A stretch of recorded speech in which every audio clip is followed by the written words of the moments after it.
You can start, Prabhu. Thank you. Okay, Hare Krishna. So I'll just read the last paragraph again. Prabhupada's legal document went on to set forth general directions for the GBC secretaries.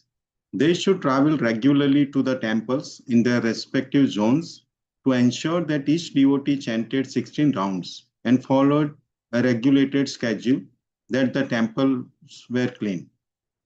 His 12 GBC secretaries would relieve him of management, and they would rectify present and future difficulties within the society.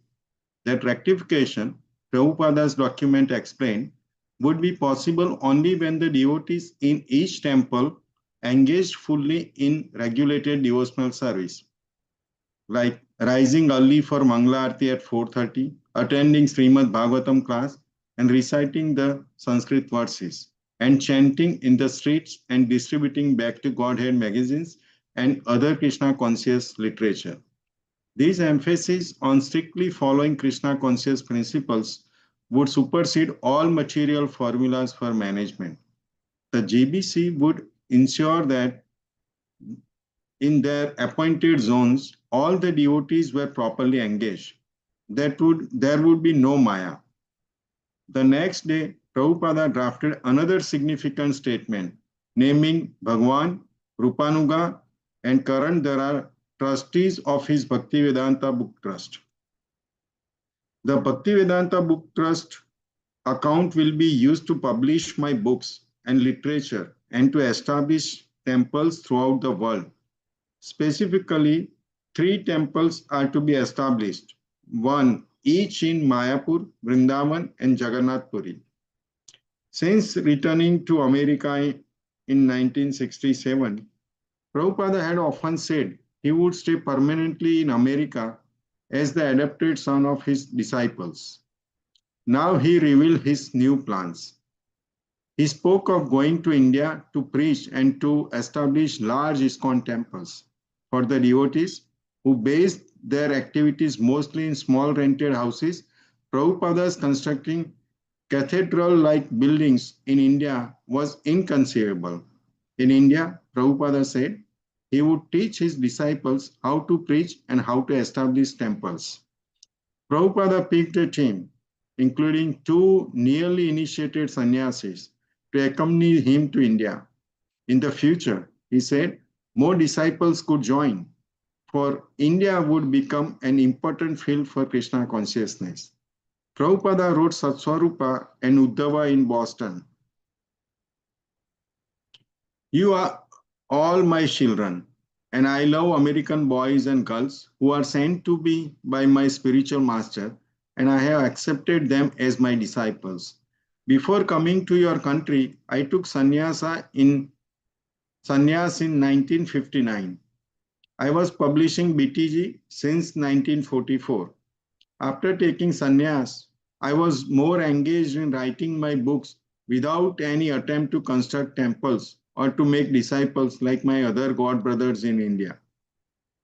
I was not very much interested in these matters because my Guru Maharaj liked very much publication of books than, than constructing big temples and creating some neophyte disciples. As soon as he saw that his neophyte disciples were increasing in number, he immediately decided to leave this world. To accept disciples means to take up the responsibility of absorbing the sinful reaction of life of the disciple. At present moment in our ISKCON campus, politics and diplomacy has entered. Some of my loved students on whom I counted very much have been involved in this matter, influenced by Maya. As such, there has been some activity which I consider as disrespectful. So I have decided to retire and divert attention to book writing and nothing more. On July 31st, Prabhupada wrote Brahmananda and Garg explaining why he was leaving for India. In order to set example to my other sannyasi students, I am personally going to Japan with a party of 3 other sannyasi students. Although it is beyond my physical condition, still I am going out so that you may learn the responsibility of sannyas. I am fervently appealing to you all not to create fracture in the society, so in the solid body of the society. Please work co-jointly without any personal ambition. That will help the cause. It is the injunction of the Vedas that spiritual masters should not be treated as ordinary men. Even sometimes the spiritual master behaves like ordinary men. It is the duty of the disciple to accept him as a superhuman man. In the beginning of your letter, your comparison of the soldier and commander is very appropriate. We are on the battlefield of Kurukshetra. One side Maya, the other side is Krishna. So the regulative principles of a battlefield, namely to abide by the order of the commander, must be followed. Otherwise, it is impossible to direct the fighting capacity of the soldiers and thus defeat the opposing elements. Kindly, therefore, take courage. Let things be rightly done so that our mission may be correctly pushed forward to come our victorious. Prabhupada wrote other letters revealing his plans to travel to India. Our life is very short. The Krishna consciousness movement is not meant for fulfilling one's personal ambition, but it is a serious movement for the whole world. I am therefore going to the Eastern Hemisphere, beginning from Japan. We are going four in a party, and all of us are sannyasis. In this old age, I am going with this party just to set an example to my disciples who have taken recently the sannyas order. In preparation for Prabhupada's trip to India, Prabhupada's secretary Devananda, now Devanand Swami, asked him questions from the immigration form, mechanically reading the questions and filling in the answers as Prabhupada replied. Have you ever committed any criminal act? Devananda asked, reading from the form. Prabhupada's eye widened. You are asking your spiritual master if he did anything criminal? And he turned to Bhagwan. You see, I am simply surrounded by people I cannot trust. It's a dangerous situation. Prabhupada sat in his garden the night before his departure. Don't be disturbed, he told his disciples with him. We are not going backward, we are going forward. I'll reveal everything to you, I'll rectify. His strong words and criticisms, he said, had been to enlighten his disciples, to warn them and show them the subtleties of Maya. Karandara mentioned that the temple leaders had arranged that only a few devotees go with Prabhupada the next day to the airport. Where did this idea come from? Prabhupada asked. Srimad Bhagavatam instructs that when a saintly person leaves your company, all present should follow the departing vehicle as far as possible until it is out of sight. So the next day, the devotees all accompanied Prabhupada, chanting and dancing behind him through the large corridors of Los Angeles International Airport. After many months with them, he was now leaving. Devotees cried. Prabhupada, dressed in new garments, his head freshly shaven, looked effulgent. He sat in the departure lounge, head held high, as grave and unfathomable as ever. He was embarking on a new adventure for Lord Chaitanya. He was old and might not return, he said. But his disciples should continue the Krishna consciousness movement seriously. If you follow this new schedule, he said, you will keep Maya from attacking. And then he left them. En route to Japan, Prabhupada stopped overnight in Hawaii. He stayed in a motel, and Gaurasundara and Govinda Dasi came to talk with him. Govinda Dasi wanted Prabhupada to stay and install the deities of Radha and Krishna in the temple. If Gaurasundara agreed, Prabhupada said, he would stay a few days longer to perform the deity installation. Let me consult, Gaur Sundara replied. And the next day, Prabhupada flew on to Japan. From Japan, Prabhupada wrote Govinda Dasi. It is very encouraging to learn that people inquired about me and were eager to hear my speaking. I could have stayed one or two more days. There was no hurry, but you didn't make any arrangement. I personally proposed to Gaur Sundara that I shall install the deities, and he replied that let me consult. But he never informed me of the result of that consultation and with whom he had to consult. So this is the present situation in our ISKCON society. It is clear that a great mischievous propaganda was likely made, and the effect has created a very unfavorable situation. And I am very much afflicted in this connection. Still, there is time to save the society out of this mischievous propaganda, and I hope all of you combine together to do the needful. At the Tokyo airport, Prabhupada was greeted by executives of Dai Nippon Printing Company. The printers are Krishna, the Supreme Personality of Godhead, and the 20,000 monthly copies of Back to Godhead.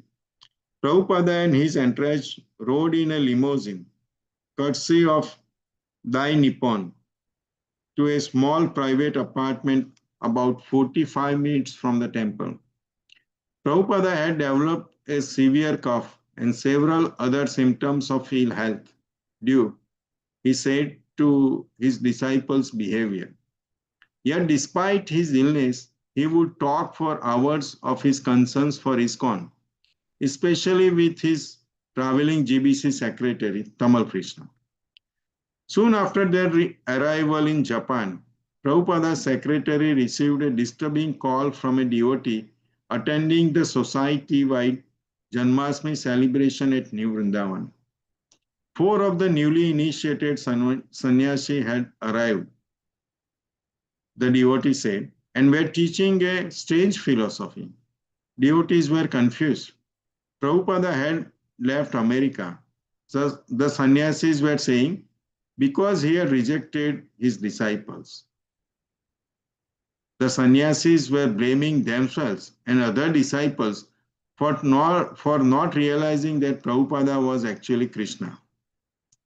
When Prabhupada heard this, he said, that is why I didn't go. I knew this would happen. This is impersonalism. He defined that Mayavad, impersonal misconception of the Guru and Krishna. If one says that Guru is God, or if the Guru himself says that he is God, that is Mayavad philosophy. For the Mayavadis, spiritual realization is realization of one's identity with Brahman, the all-pervading spirit. Despite their austerities and their detachment from materialistic society, and despite their study of Vedanta Sutra and commentaries of Sankaras, they mistakenly think that Krishna's body, name, pastimes, service, and devotees are all facets of Maya or illusion. Therefore, they are called Mayavadis. A Mayavada spiritual master doesn't reveal to his disciple the holy name of Krishna, the holy pastimes of Krishna, or the transcendental form of Krishna, since the Mayavadi considers all these Maya. Instead, the Guru explains the oneness of all things, teaching the disciple that the concept of separate existence and ego is illusion. The Mayavadis sometimes compare the Guru to a ladder. One uses the ladder to reach a higher position, but if the ladder is no longer needed, one kicks it away. Coughing intermittently and speaking with physical discomfort, Prabhupada explained the Mayavadi's dangerous misconception. The impersonalist held a cheap, mundane view of the Guru's worship, and the Guru's instructions. If one says that the Guru is God and God is not a person, then it follows logically that the Guru has no eternal personal relationship with his disciples. Ultimately, the disciples will become equal to the Guru, or in other words, he will realize that he too is God. Arguing from the Vedic scripture, Prabhupada refuted the Mayavadi's claim. The individual soul, he said, are Krishna's eternal servants, and this master-servant relationship is eternal. Service to Krishna, therefore, is a spiritual activity. Only by serving the Guru, however, can a disciple fully revive his eternal relationship with Krishna. The Vedic literature gives paramount importance to serving the spiritual master. He is the representative of God, the direct, manifest link to God. No one can approach God but through him. Lord Krishna says, those who are directly my devotees are actually not my devotees, but those who are devotees of my servant, in bracket the spiritual master, are factually my devotees. For hours, Prabhupada drilled his disciples. He would pause a Mayavad argument, then ask his disciples to defeat it.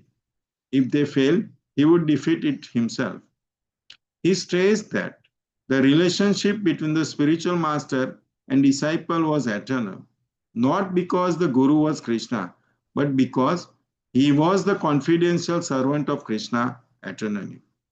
A bona fide spiritual master never says that he is Krishna or that Krishna is impersonal. The devotees began to understand how the offenses of minimizing Srila Prabhupada's position were products of Mayavada philosophy. For the Mayavadi, to increase devotion to the Guru is unnecessary. If individual relationships are all ultimately illusion, why increase the illusion? If the master-servant relationship is ultimately illusion, then the less the disciple sees his Guru as master and himself as servant, the more he is advancing. The Mayavada philosophy was a subtle, insidious poison. At least Prabhupada had been spared the pain of being personally present in New Vrindavana to witness the Mayavad rantings of certain of his disciples and the appalling display of ignorance of most of the others.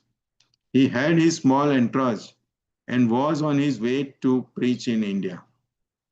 While here in Tokyo, he would try to obtain many Back to Godhead magazines and Krishna books to take with him. Prabhupada observed Janmashtami at his apartment by having disciples read aloud to him from Krishna, the Supreme Personality of Godhead, throughout the day. If they kept reading, he said, they might be able to finish the book in one day. The devotees had decorated Prabhupada's room with leaves and flowers strung from the ceiling and along the walls. And Prabhupada sat on a thin mattress behind his low desk, hearing the pastimes of Krishna. At 9 p.m., after fasting all day, the devotees were still reading to him when he asked if they would be able to finish the book by midnight. The devotees replied that they wouldn't. Then you stop and I'll read. Prabhupada opened a Sanskrit volume of the 10th canto of Srimad Bhagavatam and for the next 2 hours chanted the Sanskrit verses. You cannot understand the Sanskrit, he said, but I know you can feel. The verses are so potent that just by hearing one can be purified. During the reading, Kirtananand Swami and Kartikeya Swami cooked a feast in the kitchen. At midnight, the devotees served Srila Prabhupada the Janmashtami feast. Taking only a few bites, he watched his disciples eat heartily. The next day was Vyas Puja, Prabhupada's 74th birthday, and he went to Tokyo ISKCON temple.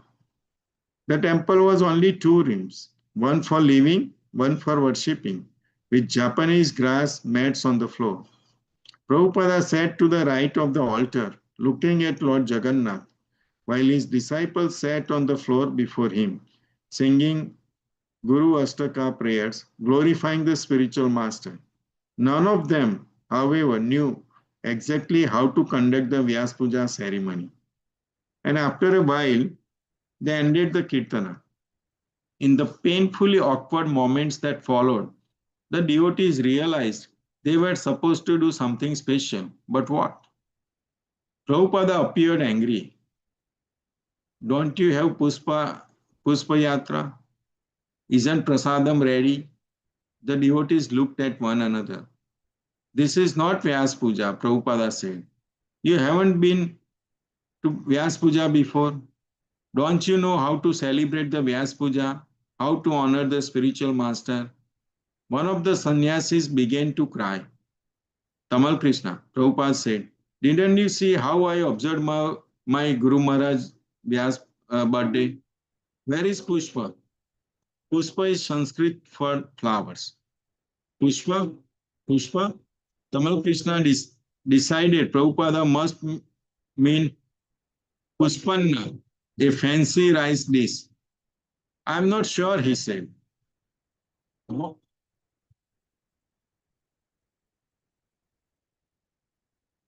What kind of Vyas Puja is this with no Pushpa? Prabhupada asked. We can get some, Prabhupada, Tamal Krishna offered. Tamal Krishna grabbed Sudama. Prabhupada wants prasadam. He wants Pushpanna rice. They ran into kitchen and hurriedly started the rice. Meanwhile, in the temple, the devotees struggled through their version of Vyas Puja ceremony. Kirtananand Swami stood and began to read aloud from the introduction of Krishna, the reservoir of pleasure, which included a short biography of Prabhupada. But Prabhupada interrupted, scolding his disciple for concocting and for acting improperly. If you don't know, he said, then why didn't you ask me how to do this properly? The Japanese guests present didn't understand English, but they could see the spiritual master was disturbed. Prabhupada explained that in devotional service, everything must be done properly, according to the Parampara method, without concocting. We will observe Vyas Puja again tomorrow, he said. Come to my room, I'll tell you what to do. The next day, after a simple traditional ceremony, the devotees felt ecstatic. Afterward, they agreed when one displeases his spiritual master, there is no happiness. But as soon as the spiritual master is pleased, the disciples become blissful. The Janmashtami Vyas Puja festival in New Vrindavana had become a nightmare. Hundreds of devotees had converged there from the East Coast, with many others from California and even Europe. They had come for a blissful festival, but instead had found Srila Prabhupada's newly initiated sannyasis expounding a devastating philosophy. The sannyasis, speaking informally to the groups here and there, would explain how the devotees had offended Prabhupada and how he had subsequently withdrawn his mercy. The sannyasis revealed their special insights that Prabhupada was actually God, that none of his disciples had recognized him as such, and that all of them, therefore, beginning with the sannyasis, were guilty of minimizing his position. And that was why Prabhupada had left for India.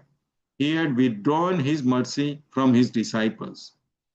The devotees were devastated. None of them knew what to say in reply. The sannyasis, by their preaching, had projected gloom everywhere, which was proper, they said. Everyone should feel guilty and realize that they had lost the grace of their spiritual master. No use trying to cheer one another up by chanting Hare Krishna or eating a feast. Everyone should accept the bitter medicine. Although Prabhupada had given his disciples 3 volumes of Srimad Bhagavatam, as well Bhagavad Gita as it is, the nectar of devotion, teachings of Lord Chaitanya, and other literature, none of the devotees were well versed in them. Many devotees wondered if philosophy the sannyasis were preaching was correct, but none of them knew enough of scriptures to immediately refute it. The devotees turned to the new GBC men, Prabhupada's appointed leaders, and guardians of ISKCON. The GBC, along with other senior devotees, began carefully searching through Prabhupada's book to ascertain exactly what he said about the position of the spiritual master. Then Haigriva announced that a letter had just arrived from Srila Prabhupada in Tokyo. As soon as the devotees all gathered under the pavilion roof to hear, Haigriva read aloud, "My dear sons and daughters," and then Prabhupada listed almost all the new Vrindavan residents. The devotees immediately felt a wave of hope. Just to hear Prabhupada say, "My dear sons and daughters," was a great relief. Hayagriva continued to read, "Please accept my blessing." Prabhupada hadn't rejected them. The letter went on to say that Prabhupada was pleased with the work of the new Vrindavan devotees and he promised to come and visit them. Soon he would send for other devotees to join him in India, he said. As he described what preaching in India would be like, the devotees became caught up in the momentum of Srila Prabhupada's preaching spirit. They cheered, they felt blissful. Then Prabhupada specifically referred to the difficulty facing ISKCON. Purged out of New Vrindavan, the non-Vrindavan atmosphere that has entered. His letter turned the tide against the Mayavada teachings. The GBC then called a meeting of all disciples in the temple room.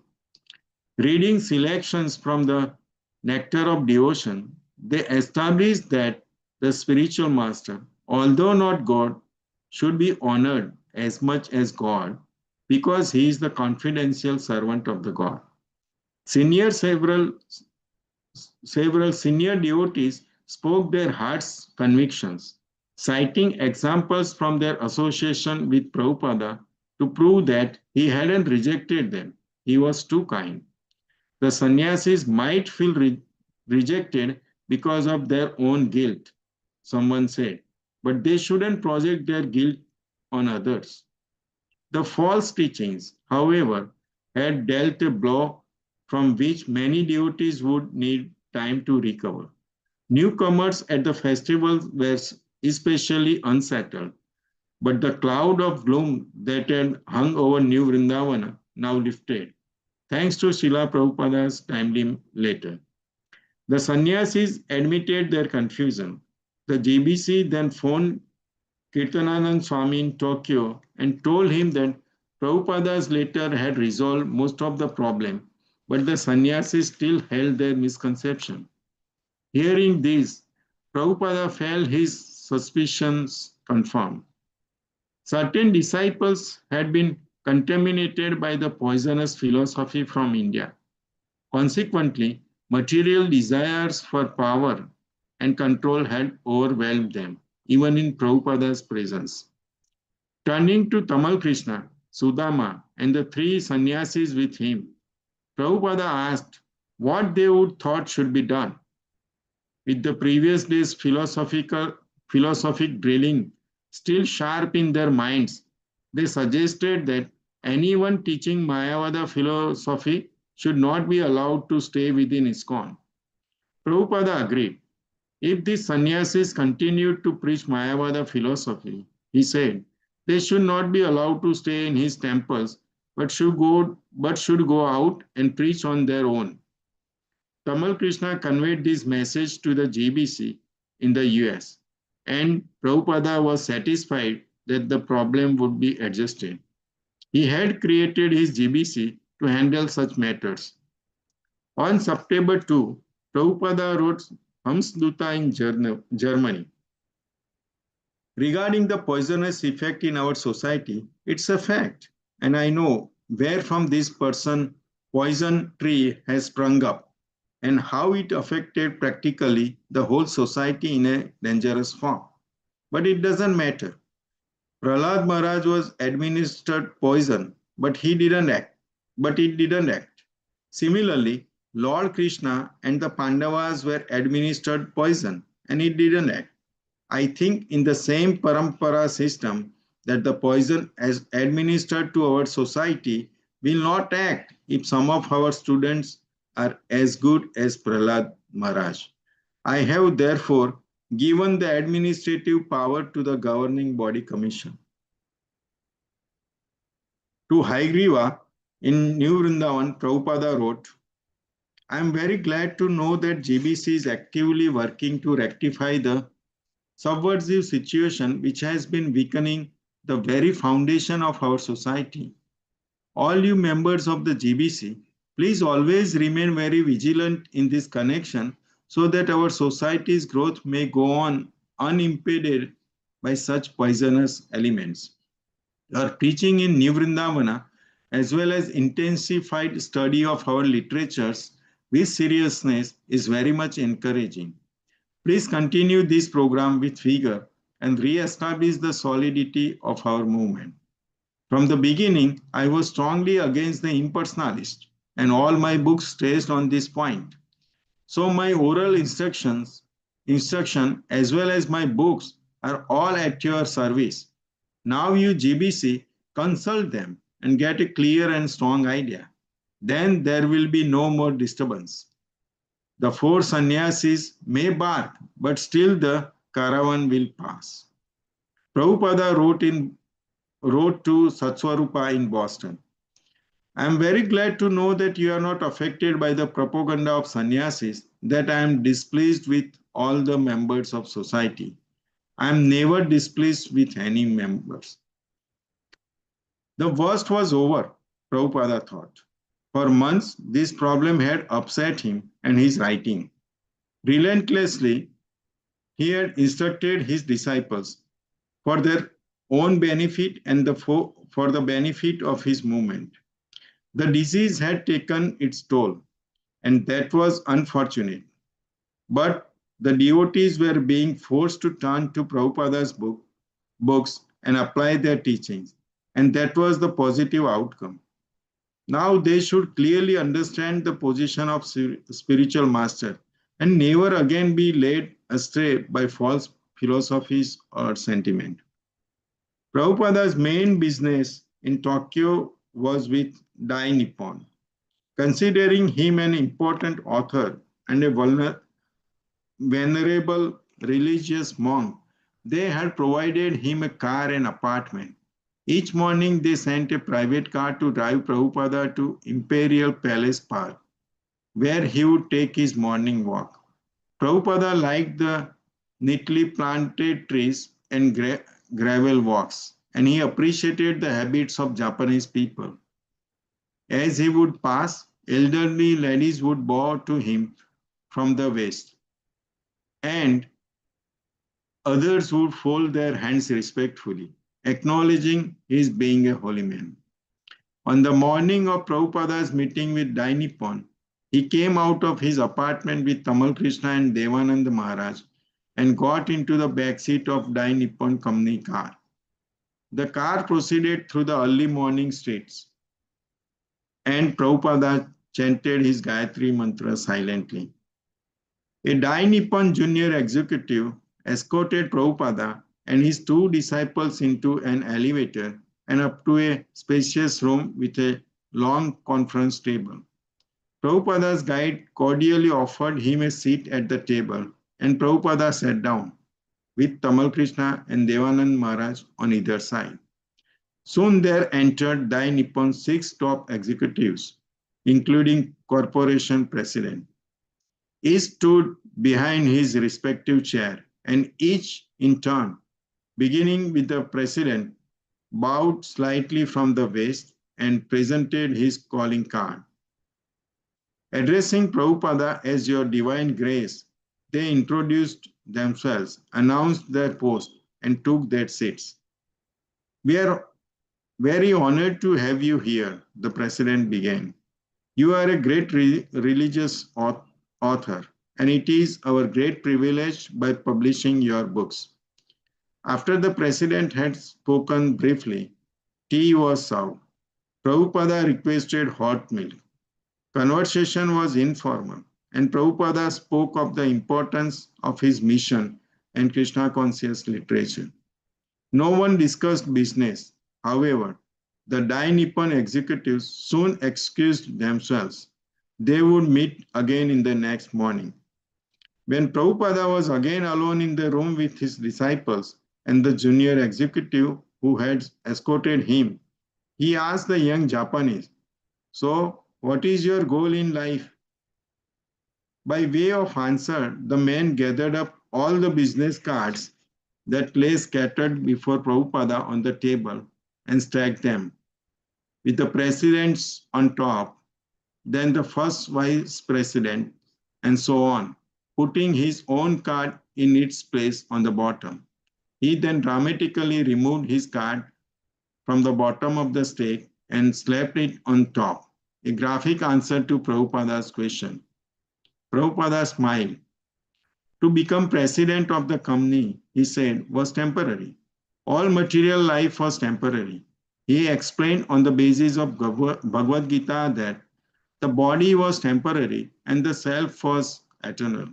All the identities and positions people hankered after were based on the bodily conception of life and would one day be frustrated. The purpose of life, therefore, was not to become the temporary president of a temporary corporation within the temporary world, but to realize the eternal soul's relationship with the Supreme Personality of Godhead and gain eternal life. Prabhupada spoke for almost half an hour while the men listened politely. At the next day's meetings, negotiations began. The conference room was different, the table smaller, and the three of Dai Nippon's international sales representative sat opposite Prabhupada. Prabhupada presented his price, $1.35 per book. "Oh, your divine grace," one of the salesmen explained, "it is not possible for us to give this price. We will lose too heavily. We cannot afford it." They explained their position, quoting, quoting paper costs and other expenses. Prabhupada began to speak about his mission. ISKCON's book distribution, he said, was a charitable work for the benefit of all humanity.